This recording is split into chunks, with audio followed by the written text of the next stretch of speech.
Hello friends, welcome in Rajit academy.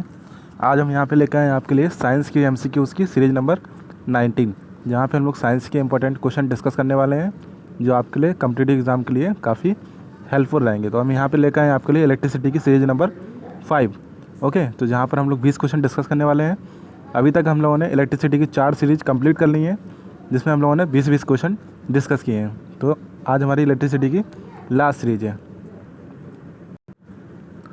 तो पहला question क्या है हमारा, 3 पिन वाले बिजली की प्लग में सबसे लंबी पिन को किससे जोड़ना चाहिए?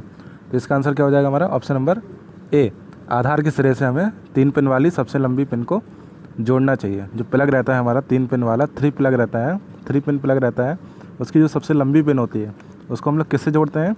आधार के सिरे से जोड़ते हैं। तो ये हमारा क्या रहता है? बेस। ओके, क्वेश्चन नंबर 2 क्या है हमारा? क्वेश्चन नंबर 2 है, एक मकान में 2 बल्ब लगे हुए हैं, उनमें से एक दूसरे से अधिक प्रकाश देता है, तो निम्नलिखित में से कौन सा कथन सही है? ये हम लोग को बताना है। तो इसका आंसर क्या हो जाएगा हमारा? इसका आंसर हो जाएगा ऑप्शन नंबर सी, अधिक प्रकाश वाले बल्ब में रेजिस्टेंस अधिक होता है, इसी कारण वह अधिक प्रकाश देता है।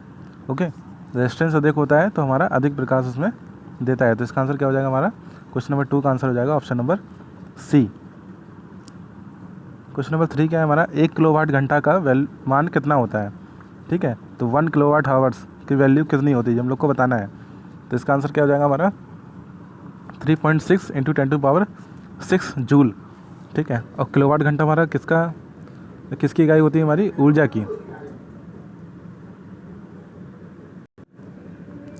तो किलोवाट घंटा हमारी किसकी इकाई होती है? ऊर्जा की इकाई होती है। ओके, तो क्वेश्चन नंबर 3 का आंसर क्या हो जाएगा हमारा? Option number A, 3.6 into 10⁻6 joule. Next question में चलते हैं। क्वेश्चन नंबर 4 क्या है हमारा? जो फ्लोरोसेंट लैंप होते हैं हमारे, जो फ्लोरोसेंट लैंप होते हैं उनमें चोक का प्रयोजन क्या होता है? ये हम लोग को बताना है। तो इसका आंसर क्या हो जाएगा हमारा? प्रतिरोधकता को कम करना। प्रतिरोधकता को कम करने के लिए हम लोग चोक का प्रयोग करते हैं, किसमें? फ्लोरोसेंट लैंप में। तो इसका आंसर क्या हो जाएगा हमारा? Option number C. Question number 5 क्या है हमारा? चालक का विद्युत प्रतिरोध किससे स्वतंत्र होता है, मतलब किस पे डिपेंड नहीं करता है? तो हमारा तापमान पर डिपेंड करता है, ठीक है, वेग पर डिपेंड करता है और क्षेत्र पर डिपेंड करता है। ओके, लेकिन दाब पर हमारा डिपेंड नहीं करता है। तो जो चालक का विद्युत प्रतिरोध होता है वो किससे स्वतंत्र होता है? हमारा दाब से, प्रेशर से। ओके, क्वेश्चन नंबर 6 क्या है हमारा? क्वेश्चन नंबर 6 है, यदि किसी प्रारूपी पदार्थ का विद्युत प्रतिरोध गिरकर शून्य हो जाता है तो उस पदार्थ को क्या कहते हैं? तो उस पदार्थ को क्या कहते हैं? हम लोग अतिचालक बोलते हैं। ओके, जब किसी पदार्थ का जो विद्युत प्रतिरोध होता है अचानक से गिरकर शून्य हो जाता है तो उस पदार्थ को हम लोग क्या बोलते हैं? अतिचालक बोलते हैं। ओके, क्वेश्चन नंबर 7 क्या होता है हमारा? यदि किसी प्रतिरोधक तार को लंबा किया जाता है तो उसका प्रतिरोध क्या होता है? तो उसका प्रतिरोध हमारा बढ़ता है। ओके, हम जानते हैं एक फार्मूला होता है हमारा R = ρ × L/A। तो लंबाई हमारी बढ़ती है तो प्रतिरोध भी हमारा बढ़ता है। तो इसी कारण किसी प्रतिरोधक तार की लंबाई बढ़ाने पर उसका प्रतिरोध बढ़ता है। क्वेश्चन नंबर 8 क्या है हमारा? विद्युत मरकरी लैंप में क्या रहता है? तो ये हम लोग को बताना है। तो इसका आंसर क्या हो जाएगा हमारा? Option number A, come pressure पर हम लोग उसमें पारा भरते हैं, मरकरी भरते हैं। ठीक है, तो विद्युत मरकरी लैंप में क्या रहता है हमारा? कम प्रेशर पर क्या रहता है हमारा? पारा रहता है। ओके, क्वेश्चन नंबर 9 क्या है हमारा?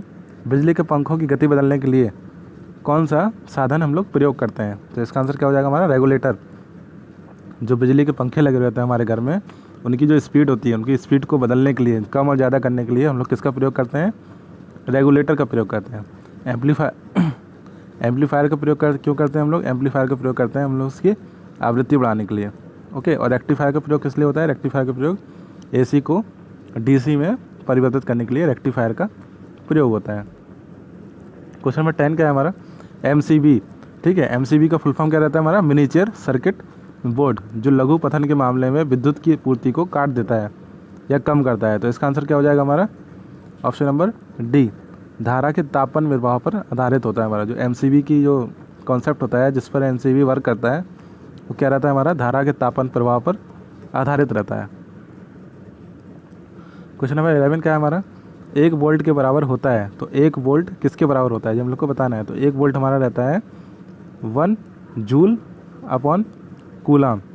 ठीक है, 1 जूल अपॉन कूलाम के बराबर हमारा 1 वोल्ट होता है, क्योंकि वोल्ट किसका मात्रक है हमारा विभवांतर का, तो V equal to W upon Q, ये हमारा फार्मूला रहता है। तो W क्या रहता है हमारा जूल और Q रहता है हमारा कूलाम। क्वेश्चन नंबर 12 क्या है हमारा, जब साबुन का बुलबुला आवेशित किया जाता है तब यह कैसी स्थिति में आता है। तो इसका आंसर क्या हो जाएगा हमारा ऑप्शन नंबर बी। इसका जो जब साबुन का बुलबुले को हम लोग चार्ज करते हैं, आवेशित करते हैं, यह क्या होता है हमारा फैल जाता है। ओके, क्वेश्चन नंबर 13 क्या है हमारा, क्वेश्चन नंबर 13 है डायनामो एक मशीन है जिसका काम क्या होता है, ये हम लोग को बताना है। तो डायनामो एक मशीन है जिसका काम क्या होता है हमारा यांत्रिक ऊर्जा को विद्युत ऊर्जा में परिवर्तित करना है। तो क्वेश्चन नंबर 13 का आंसर क्या हो जाएगा हमारा ऑप्शन नंबर डी, यांत्रिक ऊर्जा को विद्युत ऊर्जा में परिवर्तित करना डायनामो का काम होता है। ओके, और ऑप्शन नंबर सी का आंसर क्या हो जाता है हमारा, और ये ऑप्शन नंबर सी है जो हमारा विद्युत ऊर्जा को यांत्रिक ऊर्जा में कौन परिवर्तित करता है, विद्युत मोटर। ठीक है, विद्युत मोटर हमारा विद्युत ऊर्जा को यांत्रिक ऊर्जा में परिवर्तित करता है, जबकि यांत्रिक ऊर्जा को विद्युत ऊर्जा में परिवर्तित कौन करता है, तो डायनामो। ओके, क्वेश्चन नंबर 14 क्या है हमारा, क्वेश्चन नंबर 14 है एक धारावाही चालक संबंधित है, किससे संबंधित है, ये हम लोग को बताना है। तो इसका आंसर क्या हो जाएगा हमारा ऑप्शन नंबर सी, विद्युत चुंबकीय क्षेत्र से हमारा एक धारावाही चालक संबंधित होता है। क्वेश्चन नंबर 15 क्या है हमारा, कौन सा उपकरण विद्युत प्रतिरोध को मापता है। तो ओम मीटर हमारा विद्युत प्रतिरोध को मापता है। ओम मीटर से हम लोग विद्युत प्रतिरोध को मापते हैं। एमीटर से हम लोग धारा नापते हैं। ओके, वोल्टामीटर से हम लोग विभवांतर नापते हैं, और ओम मीटर से हम लोग विद्युत प्रतिरोध मापते हैं। क्वेश्चन नंबर 16 क्या हो जाएगा हमारा, जब कांच की छड़ को रेशम से रगड़ा जाता है तो यह छड़ कैसी हो जाती है। तो यह छड़ हमारी ऋण आवेशित हो जाती है। जब कांच की छड़ को रेशम से रगड़ते हैं तो जो छड़ होती है हमारी कैसी हो जाती है, ऋण आवेशित हो जाती है। क्वेश्चन नंबर 17 क्या हो जाएगा हमारा, किसी आवेशित चालक का संपूर्ण आवेश किस पर निर्भर करता है। तो बाहरी पृष्ठ पर निर्भर करता है।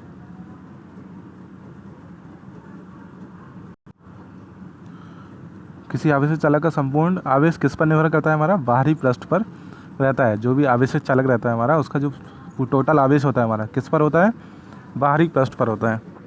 ओके, क्वेश्चन नंबर 18 क्या है हमारा, दो विद्युत आवेशों के बीच लगने वाला बल संबंधित है, किससे संबंधित है, हमारा कूलाम के नियम से संबंधित है। ठीक है, कूलाम के नियम का एक फार्मूला क्या होता है, F equal to 1/4πε0 Q1 Q2 upon R square, ये हमारा कूलाम के नियम का फार्मूला होता है।